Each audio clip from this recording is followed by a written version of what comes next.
নমস্কার, রান্না ও গল্প চ্যানেলে আপনাদের সকলকে স্বাগত জানাই। আজকে আমি বানাচ্ছি মহারাষ্ট্র আর মধ্যপ্রদেশের একটা খুব ফেমাস ব্রেকফাস্ট রেসিপি পোহা। পোহা অ্যাকচুয়ালি আমাদের বাঙালিদের বাড়িতেও হয়, কিন্তু অন্যরকমভাবে, যেটাকে আমরা চিড়ে বলি। চিড়ে আমরা অনেক রকমভাবেই বাড়িতে বানিয়ে রাখি। সকালের টিফিনে খাবার সময়তে দুধ দিয়ে, দই দিয়ে, কিছু কলা মিক্স করে আমরা চিড়েটা খুব আমাদের বাঙালি বাড়িতে সবসময়ই দেখেছি যে সকালে ব্রেকফাস্টে টিফিনে আমরা খাই।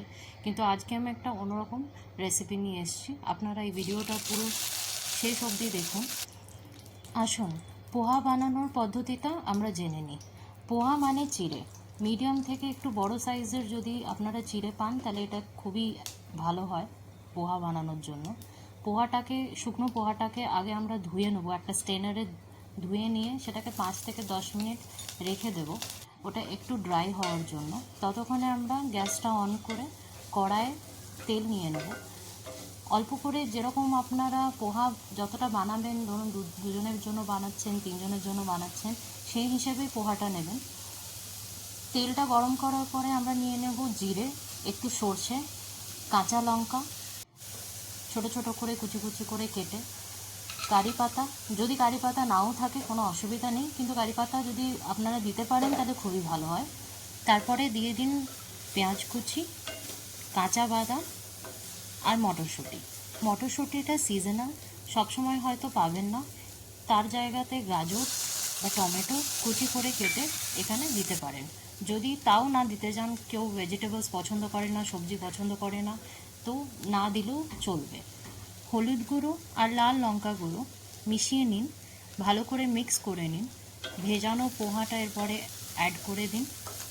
নুন আর একটু চিনি অ্যাড করব স্বাদ অনুসারে। নুনটা আমি এখানে রক সল্ট ইউজ করি, যেটাকে খনিজ নুনও বলা হয়। পোহাটাকে ভালো করে মিক্স করে নিন, ঢাকনা দিয়ে ঢেকে রেখে দিন 5 মিনিটের জন্য। গ্যাসটা আমি কম আঁচে রেখেছি। এরপরে যতক্ষণ পোহাটা হচ্ছে, যেহেতু আমার চ্যানেলের নাম রান্না আর গল্প, তাই রান্নার ভাগটা তো প্রায় হয়ে এলো, গল্পটা খালি বাকি আছে। মহারাষ্ট্রতে পোহার সাথে একটা আলাদাই সম্পর্ক জুড়ে আছে। আপনাদেরকে জানাই কি সেটা। এখানে যে কোনো বাড়িতে যেখানে বিয়ের কথাবার্তা শুরু হয়েছে এবং তারা ছেলের বাড়ি বা মেয়ের বাড়ি এরপরে একটা ফর্মাল মিটিং করবে, মানে দেখা সাক্ষাৎ করবে ফাইনাল, যেখানে ছেলেটা মেয়েকে দেখবে, একটা total arrange marriage set up যেটাকে আমরা বলি।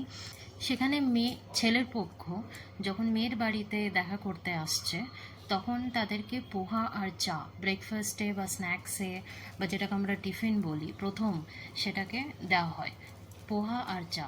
অ্যাকচুয়ালি এখানে মহারাষ্ট্রতে এই জিনিসটাকে বলে কান্দা পোহা, একটা রিচুয়াল এটা বেসিক্যালি। কান্দা মানে পেঁয়াজ, আর পোহা যেটা আমরা আজকে বানালাম।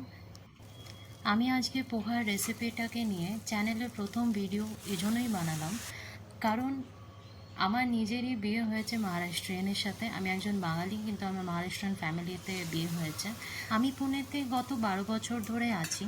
বিয়ে হয়েছে আমার 2 থেকে 2.5 বছর এখন। কিন্তু মহারাষ্ট্রিয়ান খাবারের ব্যাপারে বা অন্য আরও সাউথেরও এখানে একটু ইনফ্লুয়েন্স আছে, সাউথ ইন্ডিয়ার একটু গুজরাটেরও ইনফ্লুয়েন্স আছে। তো আমি এত রকম ভ্যারাইটি এখানে দেখেছি ভেজিটেরিয়ান খাবারে বিশেষত। তাই এই চ্যানেলটা শুরু করার পেছনে প্রেরণা আমার এখান থেকেই জাগে। গল্পের মাঝখানে একটু আমি বলে নিই, কুচি করে রাখা ধনে পাতাটা পোহার ওপরে আমি ছড়িয়ে নিলাম। এরপরে পোহাটা রেডি হয়ে যাবে একদম। রান্না ব্যাপারটা একটা টাস্ক, আমারও আগে মনে হতো, কিন্তু গল্প করতে করতে কখন যে সময়টা পেরিয়ে যায় বোঝাই যায় না। আজকে আপনাদের পোহার রেসিপিটা কেমন লাগলো আমাকে অবশ্যই কমেন্ট সেকশনে জানাবেন। রান্না আর গল্প চ্যানেলে আপনারা ভারতবর্ষের বিভিন্ন প্রান্তের যত রকমের রেসিপি আছে, আমি যতটা পারবো আপনাদের সবার সামনে নিয়ে আসার চেষ্টা করব, দেখানোর চেষ্টা করব, যাতে আপনাদের বাড়িতে রোজ একটা নতুন ডিশ তৈরি হোক, নতুন রেসিপি আপনারা বানান, আর খাবারের টেবিলে পরিবারজনের সাথে জমিয়ে গল্প করুন। পোহাটা সার্ভ করার সময় নারকেল গুঁড়ো আর একটু আলু ভুজিয়া বা সেউ দিয়ে যদি একটু টপিং দিয়ে সার্ভ করেন, খেতে আরও সুস্বাদু লাগবে।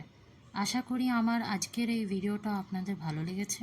আপনারাও বাড়িতে ট্রাই করুন আর আমাকে অবশ্যই জানাবেন কেমন লাগলো। আপনাদের জন্য রেসিপির ডিটেলসটা ভিডিও ডেসক্রিপশনে দেওয়া আছে। ভিডিওটাকে প্লিজ লাইক করুন, শেয়ার করুন আর আমার চ্যানেলটাকে সাবস্ক্রাইব করুন যাতে আমি আরও এরকম ভিডিওস আপনাদের কাছে আনতে পারি। ধন্যবাদ।